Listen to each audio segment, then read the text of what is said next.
Desa Nusantara. Pagi ini bersama saya Suharman, pendamping lokal desa dari Kecamatan Kaliangkrit, Kabupaten Magelang. Pada pagi hari ini kita akan sedikit membahas tentang kegiatan-kegiatan yang dilakukan di Desa Banjarjo, terutama di desa tandingan saya, terutama dan khususnya tentang kemiskinan ekstrim atau tentang kegiatan-kegiatan yang berhubungan dengan bantuan-bantuan mungkin atau tentang kondisi wilayah, tentang program-program dan inovasi dari desa untuk menanggulangi kegiatan penanggulangan kemiskinan barangkali. Di samping saya sudah ada Bapak Kepala Desa dari Desa Banjarjo.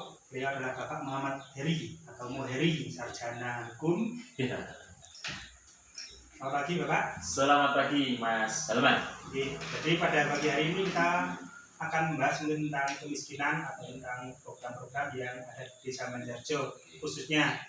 Jadi nanti ada beberapa mungkin pertanyaan yang akan kami sampaikan terkait dengan kondisi geografi dengan program-program yang ada di sini. Mungkin yang pertama Pak Lurah, jadi mungkin jenengan bisa menjelaskan tentang kondisi geografis atau kondisi tentang Desa Banjarjo, mungkin dari kondisi wilayah, terus mayoritas mata pencaharian penduduk sini, mungkin aku bisa jelaskan Pak Lurah. Oke, siap Mas Salman. Selamat datang sebelumnya di Desa Banjarjo. Terkait dengan beberapa data di kelurahan atau di Desa Banjarjo ini, jadi secara geografis wilayah Banjarjo itu cukup lumayan luas, sekitar 12.000. Artinya ya agak luas sekali. Di sisi lain juga secara geografisnya di sini termasuk di lereng Gunung Sumbing. Jadi mayoritas pekarangannya adalah terasering atau miring gitu ya. Nah, dan juga untuk jumlah penduduknya ini tercatat kurang lebihnya sekitar 2.900 penduduk jiwa. Betul. Kemudian dibagi secara kewilayahan ada 11 dusun yang diampu oleh 7 kepala dusun seperti itu. Dan untuk mata pencahariannya di setiap masing-masing dusun mayoritas rata-rata adalah petani, dan juga di sini kebanyakan petaninya adalah petani cabai, padi dan sebagainya seperti itu. Karena sekitar berapa dusun mungkin? 11 dusun. 11 dusun. Jadi Desa Banjarjo termasuk wilayah yang luas juga ya. 11 dusun. Nah, mungkin dari 11 dusun dan sekitar 2.900 jiwa. 2.900 jiwa. Apakah mungkin dari sekian itu, apakah ada warga yang masuk dalam kategori kemiskinan ekstrim atau miskin ekstrim, mungkin ada atau tidak, bisa dijelaskan? Dalam artian kemiskinan ekstrim mayoritas sih untuk penduduk warga Desa Banjarjo dari total tadi kurang lebihnya 2.900 jiwa itu ada sebagian, cuma tidak terlalu banyak, mungkin hanya 1, 2, hanya sampai 3.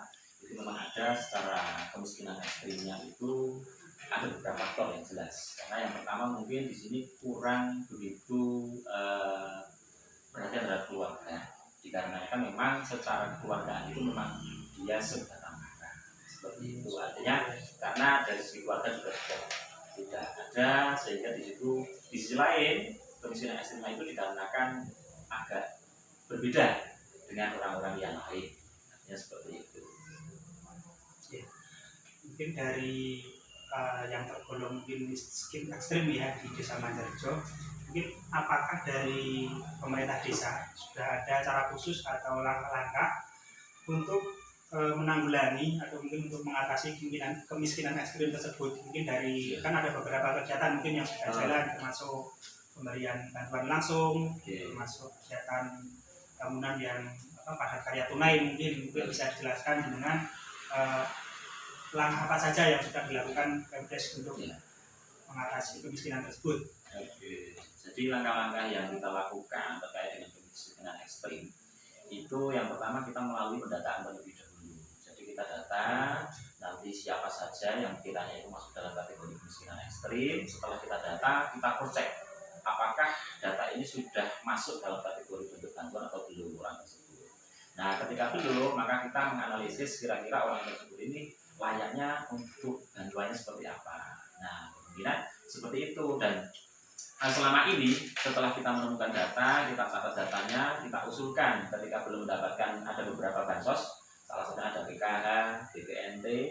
Nah, kita sebisa mungkin untuk mengusulkan ke situ. Tetapi kalau itu kok tidak bisa, kita mencari alternatif yang lain seperti BLT ataupun bantuan langsung tunai. Jadi kita secara penanganannya memperhatikan kemiskinan ini sudah seperti itu. Jadi langkah-langkahnya untuk bantuan tetap kita upayakan mendapatkan bantuan.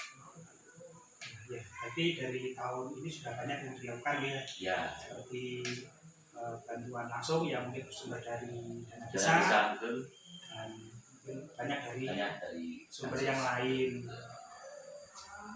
Terus mungkin kalau tahun ini kan sudah berjalan. Ya. Nah, mungkin dari tindak lanjut dari bantuan yang sudah terlaksana dari tahun ini, mungkin untuk tahun-tahun berikutnya atau untuk tahun depan, apakah mungkin ada langkah-langkah khusus yang akan dilakukan oleh pemerintah desa sebagai kelanjutan untuk penanganan kemiskinan ekstrim tersebut?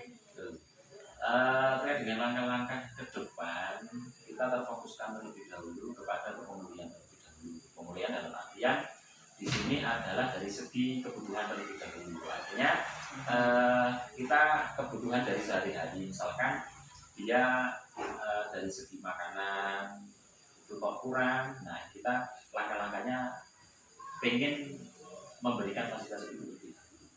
Jadi seperti halnya BLT itu nanti perencanaannya itu untuk penggunaan sehari-hari ataupun bisa digunakan untuk makan sehari-hari. Rencananya seperti itu. Dan juga langkah-langkah depannya itu bisa kita anggarkan terkait dengan nanti per bulannya kita berikan sedikit sumbangsih untuk kebutuhan sehari-hari juga. Di sisi lain juga sudah ada BLT ataupun bantuan PKH, di sisi lain juga akan ada sumbangsih secara sosial. Baik, terima kasih. Itu mungkin salah satu penanggulangan untuk kemiskinan ekstrim, langkah-langkah yang dilakukan desa. Mungkin ini yang terakhir, apakah ada inovasi khusus dari Pemdes atau dari jenengan khususnya sebagai kepala desa, kreativitas dari desa ataupun mungkin langkah jenengan untuk menurunkan atau untuk mensejahterakan masyarakat, seperti misalnya seperti UMKM atau langkah-langkah apa yang bisa dilakukan oleh Pemdes?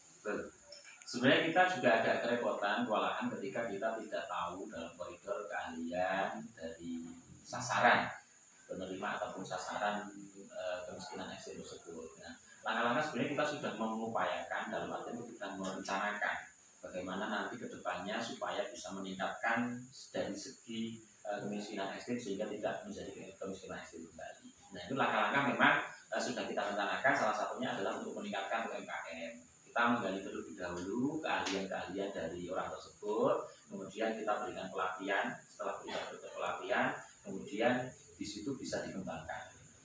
Nah, artinya nanti kita upayakan dari segi pelatihan itu. Misalkan kalau rata-rata di sini kan ada sebagian dari warga Sidoarjo itu yang memproduksi tusuk sate. Ya. Nah, salah satunya upaya adalah seperti itu, kita menggunakan usaha ekonomi kreatif, kita kembangkan, kita kasih pengarahan, kita kasih pelatihan, dan mungkin nanti kalau memang itu berkelanjutan bisa kita berikan alat untuk kalau orang sih mengatakan gosokan buat tusuk satenya itu untuk mempermudah mempercepat produksi tusuk satenya. Sekali mungkin langkah-langkah yang dilakukan Pemdes. Mungkin demikian yang bisa kami tanyakan. Terima kasih atas waktunya, sahabat Desa Nusantara. Terima kasih. Jadi demikian yang sudah kita lakukan wawancara dengan Pemdes, terutama dengan Kepala Desa Manjarjo, Bapak Muhammad Heri. Terima kasih atas waktunya. Mudah-mudahan wawancara ini bermanfaat. Saya Sulman dari awal sampai akhir. Mungkin banyak kesalahan. Kami mohon maaf yang sebesar-besarnya. Mengakhiri, wassalamualaikum warahmatullahi wabarakatuh.